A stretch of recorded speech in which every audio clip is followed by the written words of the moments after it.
días, queridos amigos, bienvenidos al canal Tiempo y Atención, entrando en libertad y saliendo en libertad, la mente cuántica, el podcast de Vincent Crown. Hoy nos vamos a viajar a los griegos, dentro de ese podcast que acabo de inaugurar, titulado El origen del hombre, filosofía, magia, religión y leyes, que tiene mucho que ver, o lo podéis asociar para profundizar todavía más, con el podcast titulado Los orígenes mitológicos del mundo, donde reviso los textos sagrados de básicamente todas las culturas, para saber qué cuentan. Esa conjunción de filosofía junto con los textos sagrados, con conceptos de magia, que tiene que ver con la historia de las religiones y las creencias, y con las leyes que han formado países, continentes y civilizaciones, incluye todo, la espiritualidad. Podemos tener un mapa conceptual, junto con las cosas que cuento de la física cuántica, un mapa conceptual de dónde estamos, cómo ha pensado el ser humano desde los comienzos hasta ahora y dónde estamos. Dicho esto, el título de hoy es el siguiente: ¿por qué solo los griegos crearon la filosofía? El origen real del pensamiento occidental. El título puede ser un poco conflictivo para algunos, pero el concepto de filosofía, no tengo duda de que fue creado por los griegos, y a partir de ahí no excluye nada, pero como término fue creado por ellos. Entre todas las creaciones del espíritu humano, la filosofía se erige como una de las más singulares y es sin duda un producto original del genio griego. A diferencia de otros elementos culturales que los griegos compartieron con civilizaciones orientales más antiguas, como los sistemas religiosos, los saberes técnicos, las formas artísticas o incluso estructuras políticas, la filosofía no tiene paralelo ni equivalente en ninguna de ellas. Ni en Egipto, que trataremos del Egipto en el próximo capítulo, ni en Mesopotamia, ni en la India antigua encontramos una forma de pensamiento que se acerque al tipo de reflexión racional y sistemática que los griegos inauguraron. Este fenómeno no es solo una innovación histórica, sino una transformación estructural en la forma de concebir el conocimiento. La aparición de la filosofía no puede entenderse como una evolución cuantitativa de la sabiduría ancestral, sino como un salto cualitativo, yo diría casi cuántico, la invención de una nueva forma de ver el mundo, basada en la razón y no en el mito, en el logos y no en la revelación. Esto no quiere decir que en la cultura griega genérica, como ya veremos, misterios órficos y todas esas cosas, no existiese la revelación. Existía, solo que el concepto de filosofía se impone de manera rotunda. Esta creación griega no solo dio origen a una nueva disciplina, sino que definió el rumbo entero de la civilización occidental. Quien no comprenda este punto difícilmente entenderá por qué Europa y luego el mundo moderno tomaron un camino radicalmente distinto del que siguieron las culturas orientales. Incluso cuando Oriente adoptó elementos del pensamiento y la ciencia occidentales, tuvo que hacerlo asimilando primero las categorías lógicas gestadas por la filosofía griega. En efecto, no en todas las culturas se vuelve posible la ciencia. Hay marcos mentales, creencias fundamentales, estructuras de pensamiento que bloquean de raíz el desarrollo de ciertas formas de saber. Hay ideas que impiden preguntar, que hacen inconcebible la duda metódica, la búsqueda de los principios universales, el intento de construir sistemas racionales. La filosofía, con sus categorías racionales, no solo hizo posible la ciencia, sino que la alumbró. Reconocer que los griegos realizaron una contribución absolutamente excepcional a la historia de la humanidad. Hay autores que hablan de una imposibilidad acerca de la procedencia oriental del concepto de filosofía. A lo largo de los siglos, especialmente entre los orientalistas, se han realizado múltiples intentos por atribuir a la filosofía un origen oriental. Estas propuestas suelen basarse en similitudes superficiales entre ciertas ideas de los primeros filósofos griegos y algunas concepciones presentes en las antiguas tradiciones orientales. Sin embargo, tales comparaciones no resisten el análisis crítico riguroso, cuentan ellos. Desde finales del siglo XIX, los estudios históricos y filológicos más serios han desmontado esta hipótesis, demostrando con argumentos sólidos que la filosofía tal como surgió en Grecia no tiene precedente fuera de ella. Por ejemplo, en la época clásica, ni los filósofos griegos ni los historiadores mencionan jamás que la filosofía provenga de Oriente. La idea misma de un origen oriental solo surge más tarde, promovida por sectores nacionalistas orientales deseosos de reivindicar para su cultura el prestigio de una creación tan elevada. Así, en tiempos de los Ptolomeos, sacerdotes egipcios intentaron afirmar que la filosofía griega descendía de la sabiduría egipcia, y en Alejandría, durante el paso del paganismo al cristianismo, algunos pensadores judíos pretendieron derivarla de las enseñanzas de Moisés.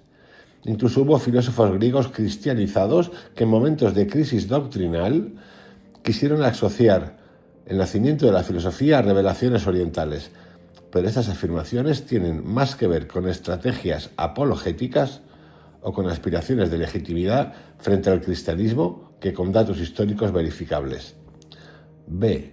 Los pueblos orientales, con los que los griegos estuvieron en contacto, desarrollaron formas de sabiduría religiosa y mítica, basadas en cosmogonías teológicas y creencias reveladas, pero no produjeron un discurso filosófico en sentido estricto, es decir, un saber sistemático basado únicamente en el razonamiento. También hay que decir que los griegos tienen la teogonía, que por cierto es el próximo capítulo que vamos a tratar acerca de los textos sagrados. En realidad, su sabiduría es comparable a la que los propios griegos tenían antes de la invención de la filosofía y por tanto no pueden considerarse precursora real de esta. C. No existe evidencia alguna de que los griegos utilizaran textos escritos orientales ni de que tradujeran obras de origen asiático antes de la época de Alejandro Magno. No es verosímil pensar que en el siglo VI a.C. hubiera griegos capaces de comprender la escritura jeroglífica egipcia, ni que hubiese llegado a Grecia un cuerpo organizado de doctrinas filosóficas indias o caldeas. Y D. Incluso si se demostrara que ciertas ideas aisladas de los filósofos griegos tienen antecedentes orientales, esto no alteraría la cuestión de fondo. Lo fundamental es que, una vez que nace la filosofía en Grecia, cualquier contenido foráneo que pueda haber sido incorporado fue profundamente transformado. El genio griego no se limitó a asimilar ideas, las reorganizó con una estructura racional rigurosa. A partir de entonces, la filosofía se convirtió en una forma nueva de expresión espiritual, autónoma y radicalmente distinta de toda tradición anterior. Los conocimientos científicos egipcios y caldeos y su transformación por parte de los griegos fueron absorbidos, reabsorbidos y reinterpretados. Distinto es el caso de ciertos conocimientos científicos que los griegos sí tomaron de civilizaciones orientales, especialmente de los egipcios y los babilonios. De los primeros adoptaron nociones prácticas de geometría y aritmética, de los segundos datos y métodos astronómicos, pero lo decisivo no fue la recepción de esos saberes, sino la forma en que los griegos los reelaboraron. La matemática egipcia, por ejemplo, tenía un enfoque eminentemente práctico, servía para calcular provisiones, repartir cosechas, volver a trazar los campos después de las inundaciones del Nilo o construir monumentos. Era una sabiduría técnica útil, pero sin afán teórico. Los babilonios, por su parte, utilizaban sus observaciones astronómicas principalmente para elaborar horóscopos o prever ciertos eventos celestes desde una óptica religiosa. Por cierto, esto no quiere decir que no tengan validez, en absoluto. Estoy hablando de un concepto muy determinado de filosofía griega, el logos, la pregunta desde la ciencia. No estoy ninguneando, ni es mi intención, y además no lo creo así. Esos saberes babilónicos y egipcios no fueran más profundos, son más profundos de lo que parece que esté contando. Pero es importante porque aquí quiero delimitar este concepto de filosofía griega. Lo mismo ocurrió con la astronomía. Lo que en Babilonia era instrumento ritual y herramienta predictiva, en Grecia se volvió objeto de estudio desinteresado. Los griegos buscaron comprender el cosmos no para predecir el futuro, sino por el puro deseo de saber, por la admiración ante la regularidad y la belleza del universo. Esa admiración, como veremos más adelante, es precisamente el germen mismo de la filosofía. Por eso, aunque los griegos recibieron ciertos conocimientos técnicos de Oriente, no los heredaron pasivamente, los recrearon desde una nueva forma de ver el mundo. Esa forma era la razón. Ese es el concepto, la razón. Y fue ella la que dio origen a la filosofía.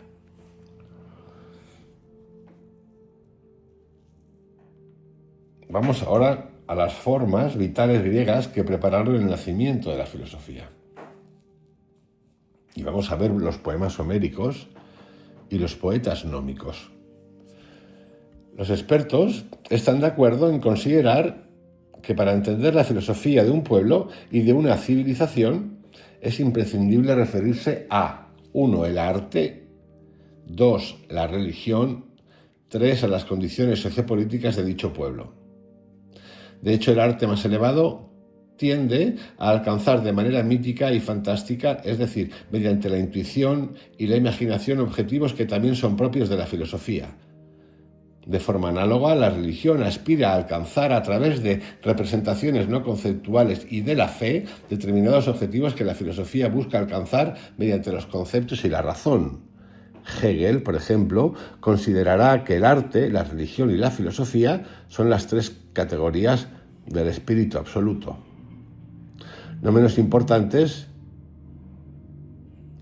son las condiciones socioeconómicas y políticas que a menudo condicionan el surgimiento de determinadas ideas y que en el mundo griego, en particular, al crear las primeras formas de libertad institucionalizada y de la democracia, han permitido el nacimiento de la filosofía, que se alimenta de modo esencial de la libertad. Por supuesto que había cosas que no tienen nada que ver ni con la libertad ni con la democracia. Pero el concepto de democracia surge de ahí. Si pretendemos ir a buscar la excelencia, lo único, lo perfecto, como hacemos en la actualidad, ¿no? Cuando seguimos a alguien, a un gurú, ¡ay, ya es perfecto! No, no es perfecto. Ese es el problema con el que nos encontramos siempre. Y eso hay que actualizarlo constantemente. ¿Por qué? Porque las sociedades cambian.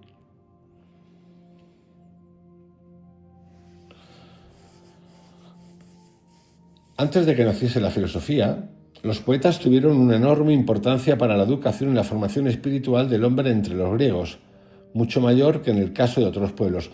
Los primeros griegos buscaron alimento espiritual sobre todo en los poemas homéricos, es decir, en la Ilíada y en la Odisea, que, como se sabe, ejercieron un influjo análogo al que la Biblia ejerció entre los judíos al no haber en Grecia textos sagrados, en Hesíodo y en los poemas nómicos de los siglos V y VI a.C. Ahora bien, incluso VII a.C.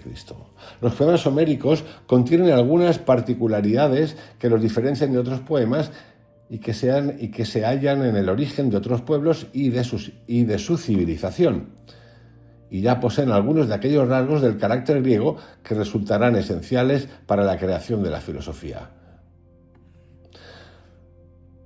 En los textos griegos, tratados como los tratan los filósofos, los historiadores del pensamiento, no aparece casi nunca los comentarios que hace Mario Virlino acerca de lo que pone ahí. Por eso yo recomiendo también volver a leer las cosas que leemos en traducciones buenas. Los especialistas han hecho notar que los poemas homéricos, aunque están repletos de imaginación, de situaciones y de acontecimientos fantásticos, casi nunca entran en la descripción de lo monstruoso y de lo deforme, cosa que en cambio sucede a menudo en las manifestaciones artísticas de los pueblos primitivos. Esto significa que la imaginación homérica ya está estructurada según un sentido de la armonía, de la proporción, del límite y de la medida. Como tendremos ocasión de ver, la filosofía elevará todos estos factores al rango de principios ontológicos. Aquí se abre un melón de interpretaciones fantásticas. Preguntas que podemos hacernos. ¿De dónde surge la Ilíada y la Odisea? ¿Cuáles son las fuentes? ¿Quién lo escribe? Sí, Odiseo, de acuerdo. Homero, de acuerdo. ¿De dónde le llega todo eso? ¿Estaban por ahí danzando muchas de esas cosas de las que habla? ¡Qué creatividad!, ¿no? Además, se ha advertido que el arte de la motivación constituye en Homero una auténtica constante. El poeta, Aeda, no se limita a narrar una serie de hechos, sino que investiga también sus causas y sus razones, aunque sea a nivel mítico, fantástico. En Homero, la acción no se extiende como una desmadejada sucesión temporal. A ella se aplica en todo momento el principio de razón suficiente. Cada acontecimiento recibe una rigurosa motivación psicológica. El autor Jaeger, del cual tengo un libro por ahí que trata sobre la educación griega, fascinante, habla mucho de la motivación psicológica. Y este método poético de contemplar las razones de las cosas prepara aquella mentalidad que en filosofía llevará a la búsqueda de la causa y del principio del porqué último de las cosas. Otro rasgo de la epopeya homérica consiste en tratar de presentar la realidad en su integridad, aunque sea de forma mítica. Dioses y hombres, cielo y tierra, guerra y paz, bien y mal, alegría y dolor, la totalidad de los valores que rigen la vida de los hombres. Piénsese, por ejemplo, en el escudo de Aquiles, que emblemáticamente representaba todas las cosas. Escribe Jaeger lo siguiente: la realidad presentada en su totalidad, el pensamiento filosófico la presenta de forma racional, mientras que la épica la presenta de forma mítica. Es decir, que estamos hablando de que lo trata como si fuese cierto. ¿Cuál habría de ser el puesto del hombre en el universo?, que es el tema clásico de la filosofía griega, también está presente en Homero en todo momento. Pero para los griegos, fue muy importante la teogonía de Hesíodo, que esboza una síntesis de toda una serie de materiales preexistentes relativos a dicho tema. La teogonía de Hesíodo cuenta el nacimiento de todos los dioses. Y puesto que muchos dioses coinciden con partes del universo y con fenómenos cósmicos, la teogonía se convierte a sí mismo en cosmogonía, es decir, en una explicación mítico-poética y fantástica de la génesis del universo y de los fenómenos cósmicos a partir del caos originario, que fue el primero en aparecer. Este poema allanó el camino a la cosmología filosófica posterior, que abandonando la fantasía, buscará mediante la razón el primer principio de origen a todo. Y aquí es donde la razón, quizás, y yo me lo pregunto, empieza a perder la razón. Porque al racionalizar todo, estamos excluyendo partes importantes que tienen que ver con la percepción o incluso, porque hablamos de textos antiquísimos, que son relatos que no sabemos el origen, de dónde se lo sacó Homero, Hesíodo, a qué se referían. De hecho, repito, muchísima creatividad. Me pregunto. El propio Hesíodo, con su otro poema Los trabajos y los días, pero sobre todo los poetas posteriores, imprimieron en la mentalidad griega algunos principios que serán de gran importancia para la constitución de la ética filosófica y más en general del pensamiento filosófico antiguo. Se exalta la justicia como valor supremo, presta oídos a justicia y olvida del todo la superchería, afirma Hesíodo. Empieza a existir la razón y un concepto incluso materialista de las cosas, determinista de las cosas. Existe eso, pero lo tratamos desde otro lugar. Lo aceptamos, pero no es la norma. En la justicia ya están incluidas todas las virtudes, dice Focílides. Iré, sin desviarme por aquí o por allá, por el camino recto, porque solo debo pensar cosas justas, escribe Teodiceo. Y agrega, sé justo, nada hay mejor. Para Solón, el pensamiento de la justicia es un factor central y la justicia se convertirá en concepto ontológico, es decir, la naturaleza del ser, además de ético y político, en muchos filósofos y especialmente en Platón.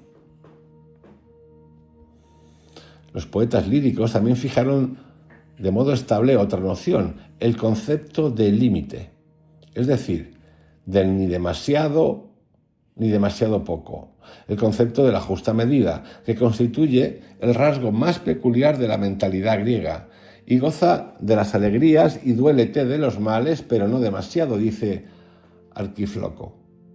No demasiado celo, lo mejor está en el medio, y permaneciendo en él, en el medio, alcanzarás la virtud, dice Teónides. Nada en exceso, dice Solón. La mesura es lo mejor, afirma una de las sentencias de los 7 sabios, que recapitularon toda la sabiduría griega, cantada sobre todo por los poetas gnómicos. El concepto de mesura constituirá el centro del pensamiento filosófico clásico. Recordemos una última máxima atribuida a uno de los sabios antiguos y grabada en el templo de Delfos dedicado a Apolo. Conócete a ti mismo. Pero este conócete a ti mismo para mí implica mucho más que la lógica, que la razón, que la justa medida. Sí, mucho más. Esta máxima, que fue célebre entre los egipcios, no solo se transformará en el lema del pensamiento socrático, sino también en el principio básico del saber filosófico griego hasta los últimos neoplatónicos. Vamos ahora a otro punto que tiene que ver con la religión pública y los misterios órficos. La religión pública es la expresión de la religión como estado en el afuera. No es la religión hacia adentro, la religión como expresión de una extensión del Estado. Religión pública y misterios órficos. El segundo elemento al que hay que referirse para entender la génesis de la filosofía griega, como hemos dicho antes, es la religión. Sin embargo, cuando se habla de religión griega es preciso distinguir entre la religión pública, cuyo modelo es la representación de los dioses y del culto que nos brinda Homero, y la religión de los misterios. Entre ambas formas de religiosidad existen numerosos elementos comunes, como por ejemplo la concepción politeísta de base. Pero también hay diferencias importantes, que en algunos puntos relevantes, por ejemplo, la concepción del hombre, el sentido de su vida y de su destino último, constituyen antítesis en sentido estricto. Antítesis entre la religión pública y la privada. Ambas formas de religión son muy importantes para explicar el nacimiento de la filosofía, pero al menos desde ciertos puntos de vista la segunda forma posee una especial importancia. Comencemos por algunos rasgos esenciales de la primera forma de religión. Para Homero y para Hesíodo, que constituyen el punto de referencia para las creencias propias de la religión pública, puede decirse que todo es divino, porque todo lo que sucede se explica en función de las intervenciones de los dioses. Y aquí, de nuevo, los dioses, intervenciones de los dioses. ¿De dónde vienen los dioses? ¿Quiénes son los dioses? Sabemos quiénes son los dioses porque tienen nombres. Yo diría que nombres y apellidos. ¿De dónde vienen? Es la otra historia. Los fenómenos naturales son provocados por númenes. Zeus lanza rayos y truenos desde las alturas del Olimpo. El tridente de Poseidón provoca las tempestades marinas. El sol es transportado por el dorado carro de Apolo. El sol es transportado por el dorado carro de Apolo.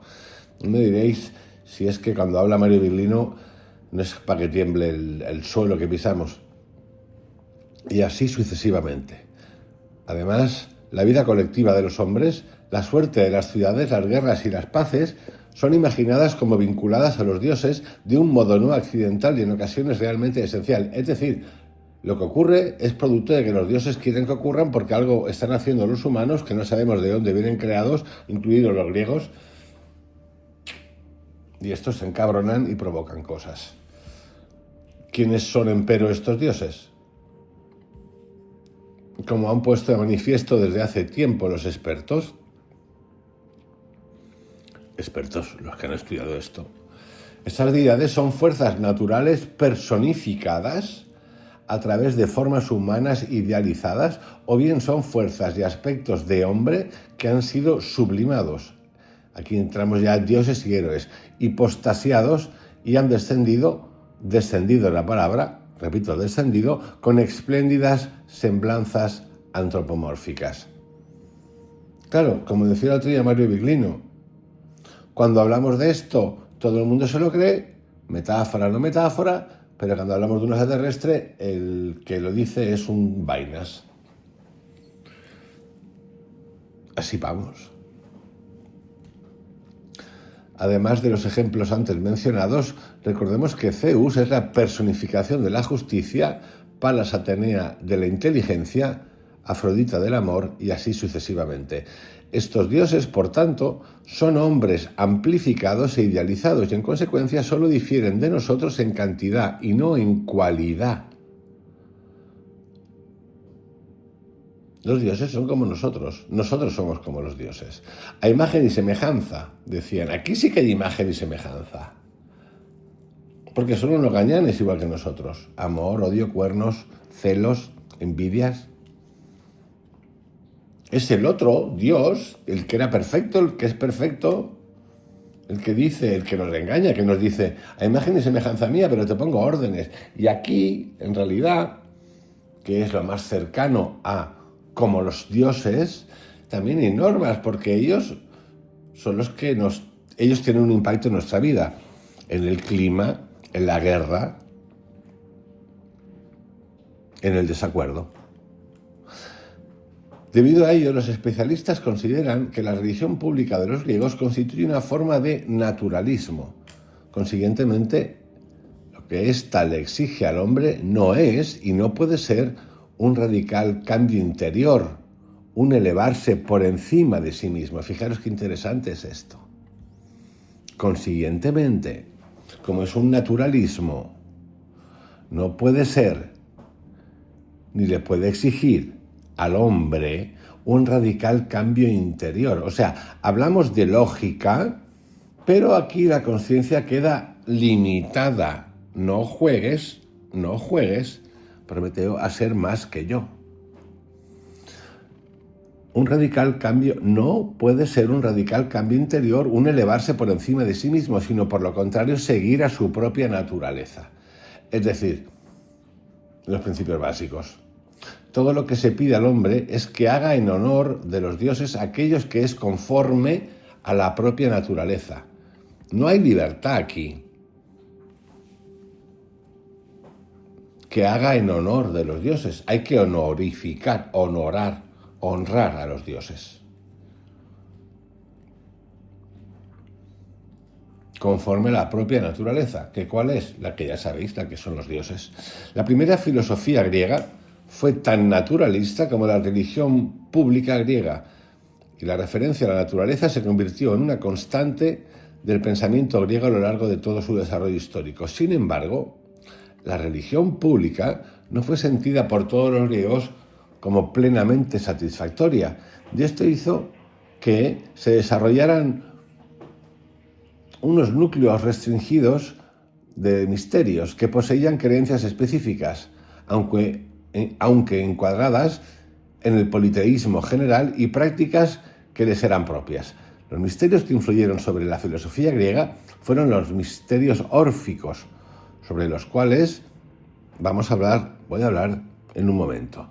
El orfismo y los órficos hacen derivar su denominación del poeta Orfeo, su presunto fundador, cuyos rasgos históricos se hallan completamente ocultos por la niebla del mito. El orfismo posee una importancia particular porque, como han reconocido los estudiosos modernos, introduce en la civilización griega un nuevo esquema de creencias y una nueva interpretación de la existencia humana. Mientras que la concepción griega tradicional a partir de Homero afirmaba que el hombre era un ser mortal y consideraba que la muerte significaba el fin definitivo de su existencia, el orfismo proclama la inmortalidad del alma y concibe al hombre según el esquema dualista que contrapone cuerpo y alma.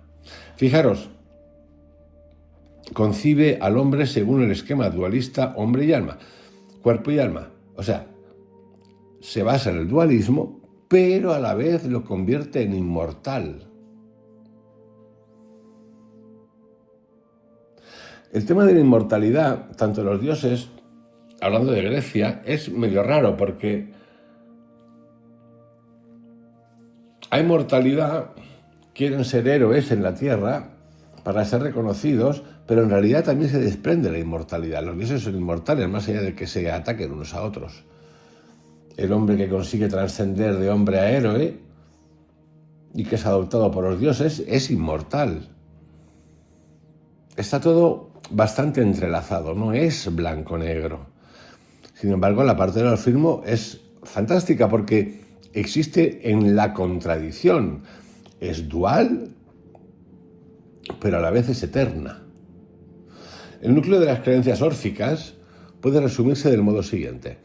En el hombre se alberga un principio divino, un demonio, alma, demon, que cae en su cuerpo debido a una culpa originaria. Fijaros, el principio de culpa ya aparece. Repito, en el hombre se alberga un principio divino, un demonio alma, demon, no demonio como entendéis, que cae en un cuerpo debido a una culpa originaria. Concepto de culpa ya existente, marcado. Este demon no solo preexiste al cuerpo, sino que no muere junto con el cuerpo y está destinado a reencarnarse en cuerpos sucesivos. Reencarnación aparece aquí. Existe antes del nacimiento. No muere cuando morimos, cuando muere el cuerpo, y reencarna. Es increíble esto porque tiene que ver con muchas ideas que ya hemos explicado antes, que raramente llegaron a esa Grecia de Homero, 800 a.C., 700 a.C., 500 a.C., de Oriente. Pero sin embargo el concepto de reencarnación aquí aparece, a través del orfismo. Repito, este demonio no solo preexiste al cuerpo, sino que no muere junto con el cuerpo y está destinado a reencarnarse en cuerpos sucesivos a través de una serie de renacimientos para expiar aquella culpa originaria. La vida órfica, con sus ritos y sus prácticas, es la única que está en condiciones de poner fin al ciclo de las reencarnaciones, liberando así el alma del cuerpo, a través del orfismo, del órfico, de Orfeo, es como de las técnicas de Orfeo secretas, es como se le permite al ser humano trascender esta cadena, encadenamiento. Para quien se haya purificado, para los iniciados en los misterios órficos, hay un premio en el más allá. Para los no iniciados existen los castigos, totalmente dual. Esto sirve para controlar esto es la base de las religiones, el castigo. En algunas inscripciones órficas halladas en los sepulcros de seguidores de esta secta pueden leerse, entre otras cosas, estas palabras que resumen el núcleo central de su doctrina. Alégrate, tú que has soportado la pasión. Esto antes no lo habías padecido aún. De hombre has nacido Dios. Feliz y dichosísimo, serás Dios y no mortal. De hombre nacerás Dios, porque procedes de lo divino. Esto significa que el destino último del hombre consiste en volver a estar cerca de los dioses. De nuevo, es gracioso porque siendo orfismo, siendo diferente, separándose del tema de esa otra tipo de religión, vuelve a los dioses.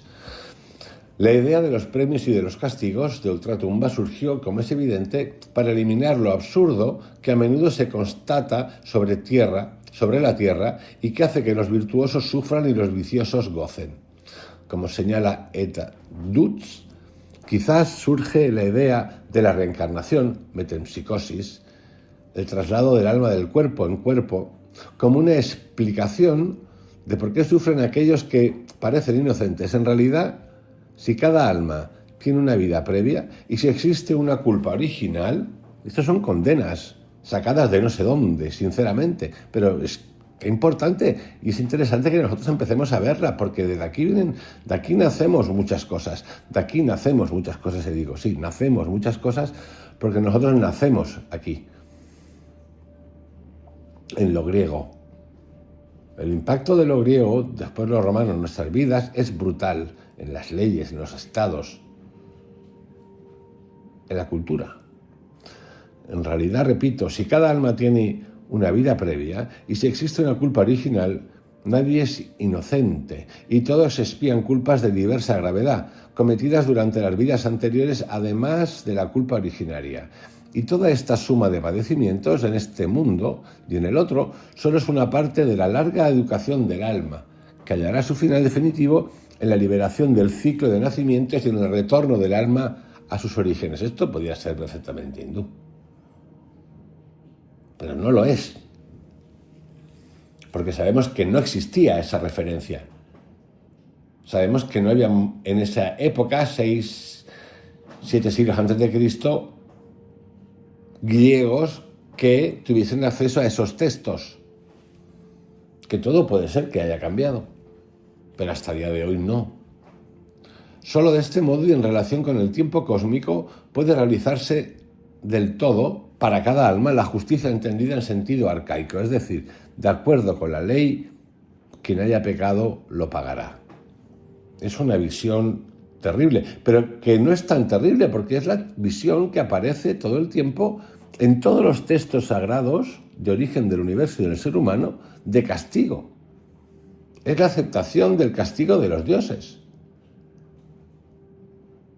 Esto es esto,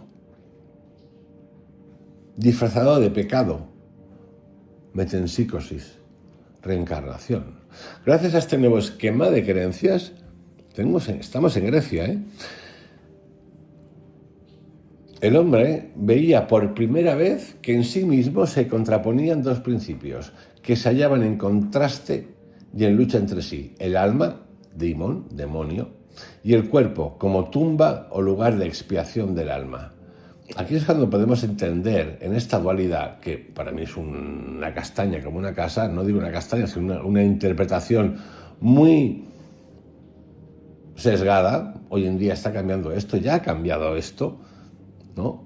Aquí es donde vemos, donde se facilita que en el futuro el tema de lo espiritualoide se haga tan grande.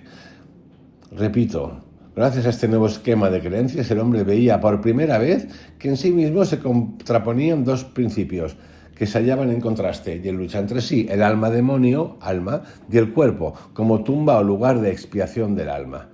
El cuerpo siempre como objeto sucio, el alma siempre como lo etéreo. Se resquebraja, por lo tanto, la visión naturalista. El hombre comprende que hay que reprimir algunas tendencias ligadas al cuerpo y se convierte en objetivo vital purificar de lo corpóreo el elemento divino. Es decir, el hombre como suciedad, el hombre como pecado, el hombre como que ya nace impuro. Mientras que antes era el concepto más naturalista de las cosas. Perdemos la relación con lo cotidiano, con la naturaleza. Perdemos esencia, ganamos cosas, por cierto, pero perdemos conciencia. No obstante, hay que tener en cuenta lo siguiente. Sin el orfismo es imposible explicar a Pitágoras, a Heráclito o a Empédocles. Y sobre todo, no se explicaría una parte esencial del pensamiento de Platón y luego de toda la tradición que se deriva de Platón, lo cual significa que no se explicaría una parte notable de la filosofía antigua, como tendremos ocasión de ver más adelante. Es necesario formular una última advertencia. Los griegos no tuvieron libros sagrados considerados como resultado de una revelación divina. Por consiguiente, no poseyeron una dogmática fija o inmodificable. Eso es importante. Aunque vamos a ver en los próximos días Hesíodo, la teogonía, no hay, como he dicho, un libro o libros sagrados considerados resultado de la revelación divina. Han bajado y nos los han dicho. No va así, no se cuenta así. Estas epifanías no aparecen en los griegos como profetas. Aparecen como aedas o videntes, que sería la traducción. Los poetas, aedas, como hemos visto, actuaron en calidad de vehículo difusor de sus creencias religiosas. Además, y esto constituye una consecuencia adicional de la ausencia de libros sagrados y de una dogmática fija, en Grecia no pudo ni siquiera subsistir una casta sacerdotal que custodiase el dogma. Los sacerdotes griegos tuvieron una escasa relevancia y un poder muy reducido, porque además de no poseer la prerrogativa de conservar dogmas, tampoco se les atribuyó la exclusividad en las ofrendas religiosas y en la realización de sacrificios. La carencia de dogmas y de personas encargadas de custodiarlos otorgó una amplia libertad al pensamiento filosófico, que no haya obstáculos como los que había encontrado en comunidades orientales, donde la existencia de dogmas y de custodios de los dogmas habría provocado restricciones difícilmente superables. Por tal motivo, los estudiosos subrayan que con toda justicia, esta circunstancia favorable al nacimiento de la filosofía que se dio entre los griegos y que no tiene ningún paralelo en la antigüedad. Esto es importantísimo. Los libros sagrados no son entregados a profetas, son narrados por poetas, aedas, que también son conocidos como videntes. No hay dogmas, la casta sacerdotal no tiene un poder como en otros lugares, no hay gestión, no hay teología, el logos de los dioses. Vamos ahora, continuamos en el punto todavía 2, son 3. Es importante esto, que tiene que ver con las condiciones sociopolítico-económicas que favorecieron el surgimiento de esta filosofía griega. Es importante recalcar el tema sociopolítico-económico que en esa Grecia se puso de relieve con justicia el hecho de la libertad política, de la que se beneficiaron los griegos en comparación con los pueblos orientales. El hombre oriental se veía obligado a una obediencia ciega al poder religioso y político. Ya he mencionado la gran libertad que poseían los griegos en lo que respecta a la religión. Por lo que se refiere a la situación política, la cuestión es más compleja. Sin embargo, cabe afirmar que también en este ámbito los griegos gozaban de una situación privilegiada, ya que por primera vez en la historia lograron crear instituciones políticas libres. Durante los siglos VII y VI a.C., Grecia sufrió una transformación considerable desde el punto de vista socioeconómico. Antes era un país primordialmente agrícola, pero a partir de entonces comenzó a desarrollarse cada vez más la industria artesana y el comercio. Se hizo necesario, por lo tanto, fundar centros de representación comercial, que surgieron primero en las colonias jónicas, sobre todo en Mileto, y más tarde en otras partes. Las ciudades se convirtieron en centros comerciales florecientes, lo cual provocó un notable aumento de la población. La nueva clase de comerciantes y de artesanos logró, paulatinamente, una considerable fuerza económica y se opuso a la concentración del poder político que se hallaba en manos de la nobleza terrateniente. En las luchas que emprendieron los griegos para transformar las viejas formas aristocráticas del gobierno en las nuevas formas republicanas, señala Ed Seller, había que reavivar y aplicar todas las fuerzas. La vida pública abría el camino a la ciencia y el sentimiento de la joven libertad debía otorgar al carácter del pueblo griego un impulso del que la actividad científica no podía verse exenta. Sí, junto con la transformación de las condiciones políticas, es decir, no había una opresión religiosa. dogmática y una activa emulación se establecieron las bases del florecimiento artístico científico en Grecia, y no puede negarse la vinculación existente entre ambos fenómenos.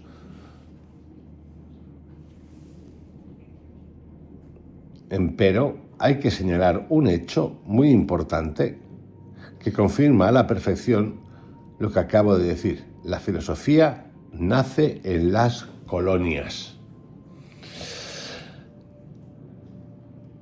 Y nace en las colonias antes que en la metrópoli. Y más exactamente, primero en las colonias de Oriente, en el Asia Menor, es decir, en Mileto. E inmediatamente después en las colonias de Occidente, en la Italia meridional. A continuación se trasladó a la metrópoli. Esto sucedió así porque las colonias, gracias a la laboriosidad y a su actividad comercial, alcanzaron primero un bienestar y debido a la lejanía de la metrópoli pudieron establecer instituciones libres antes que esta. Para que tengáis una idea de qué me refiero. Todas las colonias que tenían puerto de mar pues fluían más fácilmente que la que no tenía mar. Eso es como en España, la capital es Madrid, centro del país, y porque se decide que sea así, se establece como capital. Pero en realidad, por ejemplo, todo lo que es el mercado, casi todo es por mar, o era por mar, acceso, descarga, traslado. ¿Por qué? Porque era más fácil ir por mar y llegar a ciertos puertos, porque no había carreteras, como que entendemos hoy, que para trasladar un producto, no sé, Alicante-Madrid, que son 500 kilómetros, 450 kilómetros, imagina lo que se podía tardar. Esta es la lógica detrás de esto.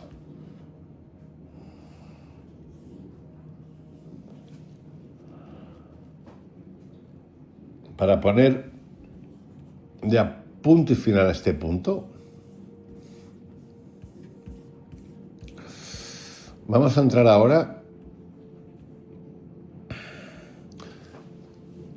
en lo que sería el concepto de ciudad-estado.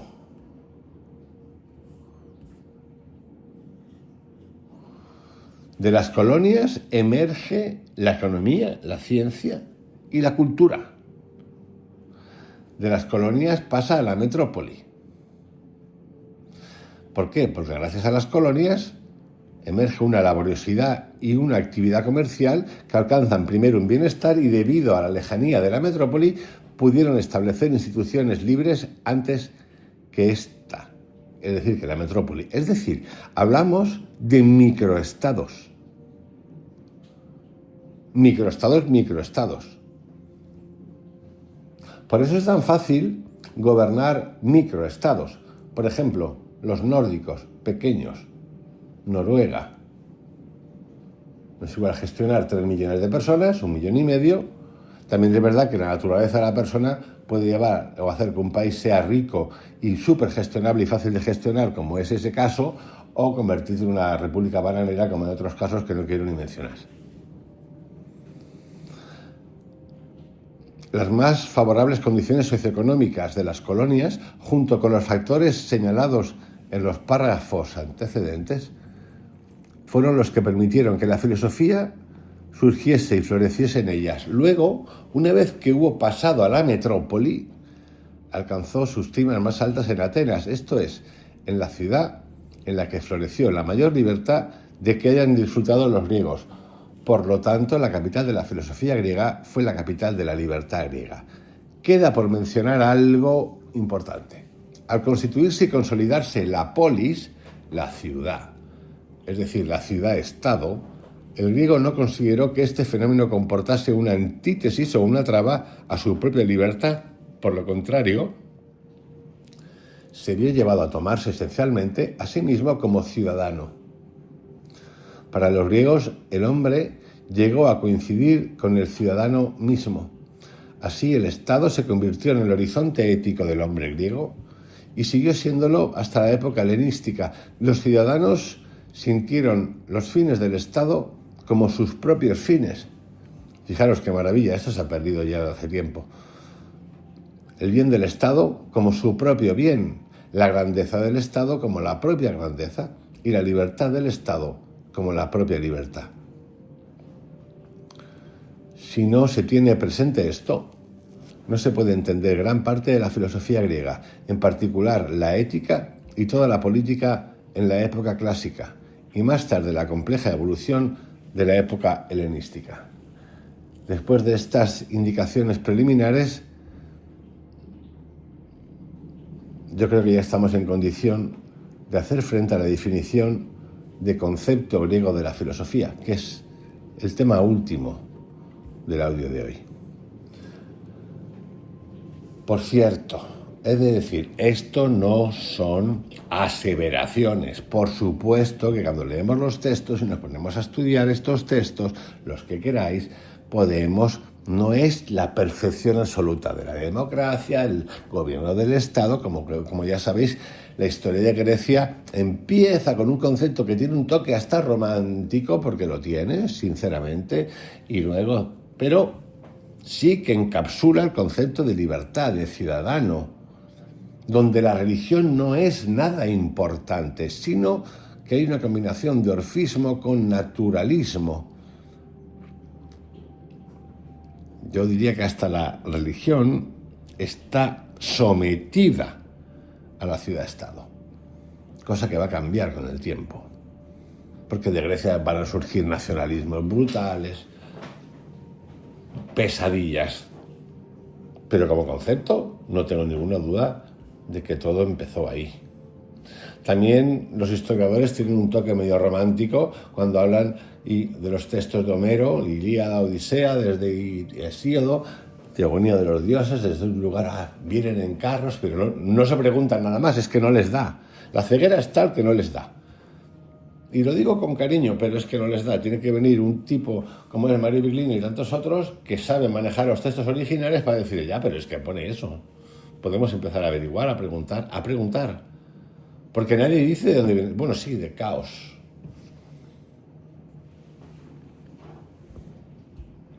Los dioses que interactúan con nosotros. Punto final. Los rasgos esenciales de la filosofía antigua, griega. La tradición sostiene que fue Pitágoras quien acuñó el término filosofía. Aunque este dato no puede confirmarse históricamente, parece verosímil, pues el término parece haber sido creado por un espíritu profundamente religioso. Religioso, cuando en realidad la religión, como Estado, la religión era algo interno, con un componente naturalista interno, de entender el entorno en el que vivimos, no desde una religión-Estado, que es a donde hemos ido, donde han ido las grandes religiones. Aunque este dato no puede confirmarse históricamente, parece verosímil, pues el término parece haber sido creado por un espíritu profundamente religioso. Para los griegos, solo los dioses podían poseer una sabiduría plena y perfecta, la sofia, mientras que el hombre apenas podía aspirar a ella, acercarse a través de una búsqueda constante. De esta tensión nace la palabra filosofia, amor a la sabiduría desde deseo de conocer lo verdadero. Pero aquí, en este mismo concepto, aquí hay una falla para mí de nivel galáctico. Repito, para los griegos solo los dioses podían poseer una sabiduría plena y perfecta. Es decir, el ser humano está por debajo de los dioses, que no sabemos de dónde vienen, pero que existen y dan por el saco. ¿Me entiendes? Entonces, mientras que el hombre apenas podía aspirar a ella, acercarse a través de una búsqueda constante. Sí, pero el hombre acepta que hay alguien por encima, los dioses. Por lo tanto, ¿quién es el ser humano? Sí, y el hombre quiere saber, pero el hombre es que tiene mucho que ver, esto de la lógica tiene mucho que ver con el materialismo que va a venir después. Aquí es donde yo hago una crítica a esta filosofía, o a este concepto, como lo estoy contando. ¿Por qué? Porque ya aceptas que hay alguien por encima. Tú te niegas, yo me niego ciertos parámetros, porque le aplico la lógica, el logos, el tratado, la lógica. Estoy jugando con los dioses, no me pregunto acerca de los dioses, no le aplico a los dioses la lógica, se la explico desde fuera, pero yo al hombre le aplico la lógica. Con lo cual hay un punto de ceguera, un punto ciego en el cual dices, ya, pero te ha faltado resolver ese problema. Hacerte la pregunta. ¿Qué significaba, pues, para los griegos este amor a la sabiduría? Desde su origen, la filosofía se definió por 3 rasgos fundamentales que afectan a su contenido, a su método y a su finalidad. 1. En cuanto al contenido, la filosofía busca comprender la totalidad de lo real, pero aquí el problema es lo real. ¿Qué es lo real? Hoy en día ya sabemos en el canal, o nos preguntamos en el canal, sabemos en el canal que en realidad la realidad es lo que nosotros queremos ver. ¿Cómo? Sí. No se conforma con estudiar fragmentos, como hacen las ciencias particulares, sino que apunta al conjunto, al ser en su totalidad. La pregunta originaria del primer filósofo, ¿cuál es el principio de todas las cosas?, resume esta actitud totalizante. La filosofía, por tanto, se dirige al ser en su conjunto y busca su fundamento último, el primer porqué. Pero tampoco entra en el primer porqué. En cuanto al método, la filosofía se basa en el logos, en la razón. No se limita a observar hechos ni a reunir experiencias. Busca causas, fundamentos, explicaciones racionales. Aquí reside su cientificidad. Aunque las ciencias también utilizan la razón, se ocupan de dominios parciales. La filosofía, en cambio, se aplica a la totalidad. A diferencia del arte, que interpreta la realidad con la imaginación, o de la religión, que lo hace mediante la fe, la filosofía aspira a comprenderlo todo por medio de la razón. En cuanto a su finalidad, la filosofía tiene por fin el conocimiento mismo, sin ningún interés práctico. Es un saber contemplativo. Bueno, esta parte del saber contemplativo yo creo que es donde estamos en lo fantasioso. Se ha querido contar así. A mí me cuesta aceptarlo así, sinceramente, pero no paran de contarlo así. No hay ningún interés contemplativo. Es un saber contemplativo. Si fuera un saber contemplativo, seríamos medio monjes, hubieran sido medio monjes. Porque esto, queridos amigos, y si nos trasladamos al 800 a.C., o 700 o 500, me da lo mismo, en momentos en los que no había supermercados, ni agua potable, ni todas estas mierdas, que tenemos hoy en día, es infumable que uno tome esta distancia ante la vida cuando su vida vale poco, dura poco, se extiende poco. Por lo tanto, esto de no me interesa, era desde la contemplación, yo no me lo fumo. Lo que sí que tengo claro, sin ninguna duda, es el impacto de la filosofía que nace en griega. Que la filosofía antigua, griega y grecorromana se extiende desde el siglo VI a.C. hasta el año 529, más o menos después de Cristo, cuando el emperador Justiniano clausura las escuelas filosóficas paganas. Esta larga trayectoria puede dividirse en 6 grandes periodos. Periodo naturalista. Se ocupa del problema de la fisis y del cosmos, incluye a los jónicos, pitagóricos, eleáticos, pluralistas y físicos eclécticos, siglos VI y V a.C. Periodo humanista, coincide con la decadencia del naturalismo, lo inauguran los sofistas y culmina en Sócrates, quien centra la atención en la naturaleza del hombre. Tercer periodo de las grandes síntesis, con Platón y Aristóteles, siglo IV a.C. La filosofía alcanza su esplendor. Se formulan de manera sistemática todos los grandes problemas. Cuarto periodo helenístico, desde Alejandro Magno hasta el fin del paganismo. Florecen el cinismo, el epicureísmo, el estoicismo, el escepticismo y el eclecticismo. Periodo religioso del pensamiento pagano. Durante la era cristiana resurge el platonismo en forma de neoplatonismo. Las demás escuelas también se reconfiguran bajo su influjo. Y por último, nacimiento del pensamiento cristiano. La nueva religión intenta expresar sus dogmas mediante categorías filosóficas griegas. Filón de Alejandría ensaya una primera síntesis entre el Antiguo Testamento y la filosofía. Aunque no tuvo continuadores, abrió el camino para la reflexión cristiana. Esta no representa una coronación del pensamiento griego, sino su transformación y superación, dando lugar a la filosofía que nosotros entendemos como filosofía medieval. Yo diría que la filosofía se oscurece, el camino se oscurece. Os dejo con este primer capítulo, que en realidad es un segundo capítulo, pero que es un capítulo que tiene que ver con el origen de lo griego. Sabéis que pertenece a ese podcast, que es El origen del hombre, filosofía, magia, religión y leyes, y que está asociado también al podcast Los orígenes mitológicos del mundo, donde reviso todos los textos sagrados de todas las culturas. El título de hoy: ¿por qué solo los griegos crearon la filosofía? El origen real del pensamiento occidental es el comienzo de la historia de quiénes somos, de dónde venimos, por culturas y por más. Un abrazo bien grande, cuidaros mucho, hasta mañana. Chao.